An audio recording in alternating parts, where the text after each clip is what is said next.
और अब आपको बताते हैं कि छुट्टी के दिन शहरियों ने बाहर का नाश्ता करना पसंद किया। शहर के नाश्ता पॉइंट्स पर हलवा पूरी और चाय पराठे के लिए शहरी अपनी फैमिली के हमरा नाश्ता करने पहुंच गए हैं।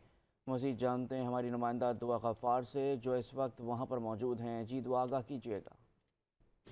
जी बिल्कुल, इतवार का दिन हो और बाहर नाश्ता ना किया जाए तो इतवार की छुट्टी और इतवार का दिन अधूरा रहता है। कराची की पुरानी रवायत है कि सुबह का आगाज़ जो है इतवार के दिन वो हलवा पूरी से किया जाता है। इस वक्त मैं आपको रिपोर्ट कर रही हूँ ऐशा मंजिल से, जहाँ आप मेरे कैमरा में नादिर अगर आपको दिखा सके तो गर्मा गर्म हलवा पूरी तैयार की जा रही है। यहाँ पे ना सिर्फ मर्द हजरात बल्कि ख़वातीन भी मौजूद हैं जो कि यहाँ पे नाश्ता करने के लिए आई हुई हैं।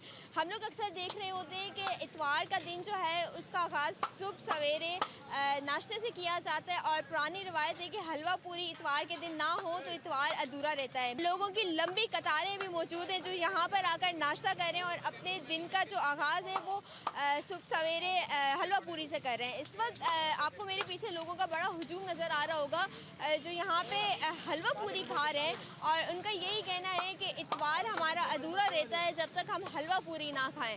तो इतवार के दिन जो नाश्ता होता है वो सुबह सवेरे बाहर से होना लाजमी होता है। जी।